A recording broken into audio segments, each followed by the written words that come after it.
भगवानका थप चरित्र सुन्न चाहेका राजा परीक्षितलाई सुखदेव स्वामीले सुदामाको प्रसङ्ग सुनाउँदै भन्नुभयो। कृष्णका गुरुकुलका साथी सुदामा नामका ब्राह्मण थिए।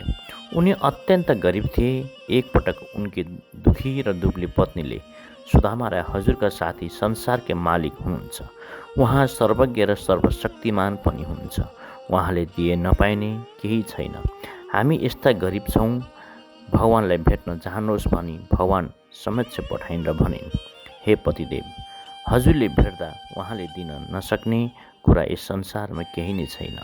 पत्नीले आग्रह गरेपछि सुदामा अलिकति कनिका उपहार लिएर भगवानको धाममा गए। भगवानले सुदामाको स्वागत र पूजा गर्नुभयो, उच्च आसनमा बसाल्नुभयो।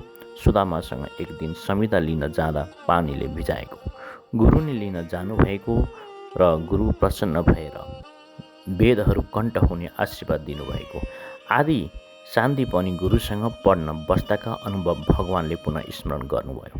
त्यस्तै भगवानले सुदामासँग आश्रमबाट फर्किएपछि आफू सम्मानकी पत्नी विवाह गर्नुभयो भनेर पनि सोध्नुभयो। भगवानका आत्मीय कुरा सुनिसकेपछि सुदामाले भने, हजुर शक्तिमान विश्वस्रष्टा हुँदाहुँदै पनि विद्या सिक्न हामी जस्तासँग बस्नु एउटा लीला हो र हाम्रो भाग्य पनि हो। वेदमूर्ति हजुरबाट गरिएको अनुकरण मात्र हो। सुदामासँग अङ्कमाल गरेर भलाकुसारी गरेपछि भगवानले सुदामालाई के कुशली ल्याइदिनु भएको छ भनेर सोध्नुभयो। सुदामालाई कनिका देखाउन लाज लाग्यो, तर भगवानले बुझेर आफै निकालेर एक मुठी खाइदिनु भयो। अर्को मुठी पनि खान लाग्नुभएको थियो। साक्षात् लक्ष्मी रूपकी रुक्मणीले रोक्नुभयो। भोलिपल्ट भगवानले सुदामालाई प्रेम भावले विदा गर्नुभयो।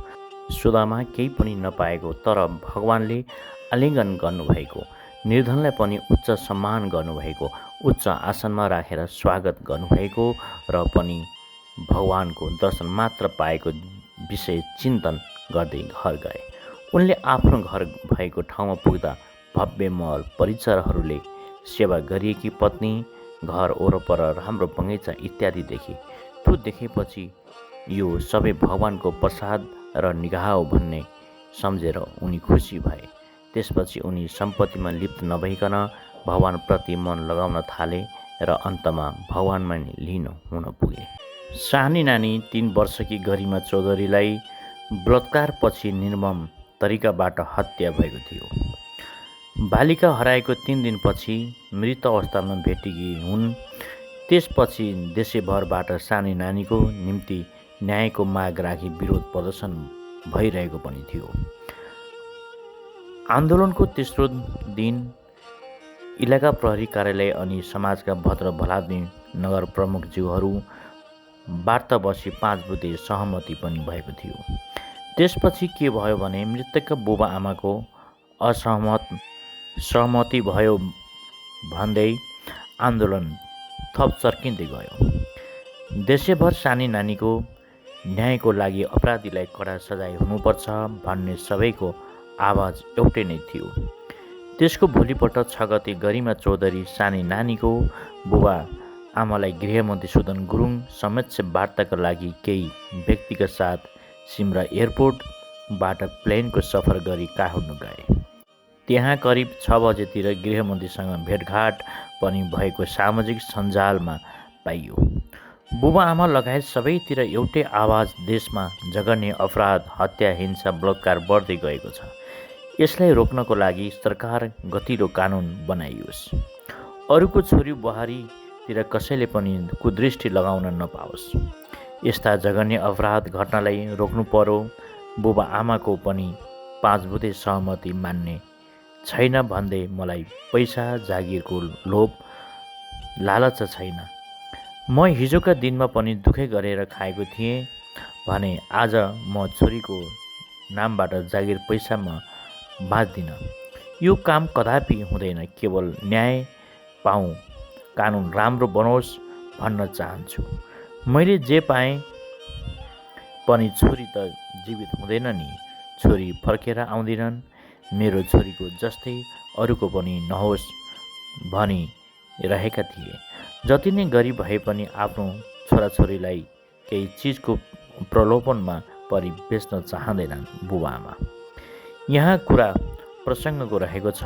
सुदामाजी आफ्नो श्रीमतीको बिन्तीलाई स्वीकार्दै भगवानका भेट गर्नुको एउटै आशय थियो कि हामी यस्तो गरिब छौँ, कतै भगवानले आर्थिक उपकार गरिदिनुहुन्छ कि भन्ने थियो भने यता गरिमा चौधरी नानीको बुबा आमाको पनि आशय देशमा गतिलो कानुन बनोस्, अपराधीले कडा सजाय पाओस्, मेरो छोरी गुमेको झैँ अरूले पनि आफ्नो सन्तानलाई गुमाउनु नपरोस्। बेलुका 6 बजेतिर गृहमन्त्रीज्यूलाई भेटघाट पश्चात नास्ता त्यसपछि खानाको राम्रै व्यवस्था आफ्नै हातले गरेका पनि हामीले साउँ सञ्जालमा देखेका छौँ। उनले आफैले पानी समातेर दिएका पनि हामीले साउँ सञ्जालमा यो भिडियो आइरहेको नै छ र हामीले देखेका पनि छौँ।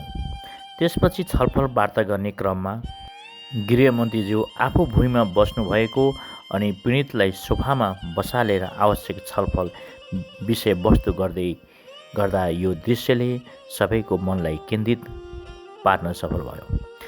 त्यसमा 3 बुँदे सहमति भएको हस्ताक्षर पत्र बाहिरिएको।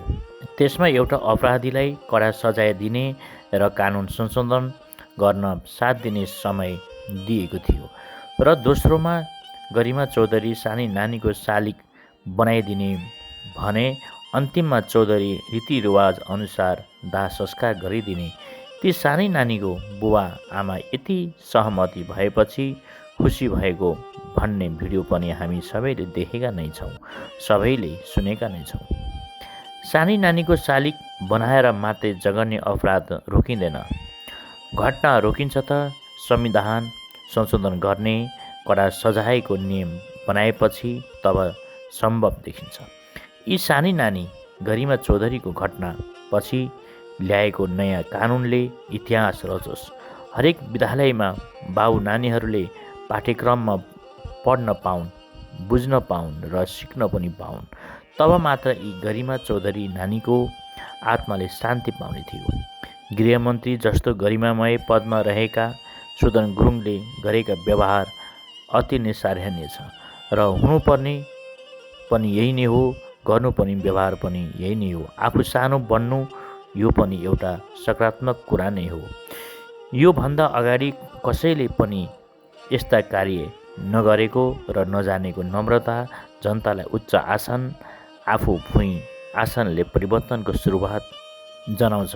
हिजोको दिनमा गर्व गर्न शान्तिका अग्रदूत भगवान गौतम बुद्ध जन्मेका भूमि, विभिन्न ऋषि आदिले तपस्या पनि गरेका तपोभूमि, शान्ति भूमि भने विश्वको सामु शिर उच्च पारिन्थ्यो भने आज ठिक उल्टो भएको छ। संसारमा कुन घरमा छोरी अनि बुहारी छैनन् र? छोरीलाई न गर्भमा सुरक्षित छिन् न त समाजमा नै सुरक्षित हुन्छन्। आखिरमा छोरी नै नजन्मिए, जन्म नै नदिए छोराले बुहारी कसरी पाउने छन् र? सत्ययुगमा पनि त स्त्री जाति हुन्थे, देवी देवता हुन्थे, तब त लक्ष्मीनारायण भए। द्वापर युगमा पनि सीता थिइन् र पो सीताराम भए। त्रेतायुगमा राधा थिइन् र पो राधाकृष्ण भए। संसारको रचयिताले नै यसरी नै सृष्टि गरिदिएका थिए। बितेका युगहरूमा देखि नै स्त्री नारीलाई उच्च सम्मानका साथ अगाडि नै स्त्रीको नाम आउँथ्यो। जस्तै लक्ष्मीनारायण, जस्तै सीताराम, त्यसै गरी राधाकृष्ण यसरी ससम्मान गरिन्थ्यो। या देवी सर्वभूतेषु शक्ति रूपेण संस्थिता नमस्तसाय नमो नमः मन्त्र स्तुति गर्दै गर्दा यस कलियुगमा नारीको ससम्मान भएको देखिँदैन। छोरी नभए सृष्टि कसरी सम्भव होला र?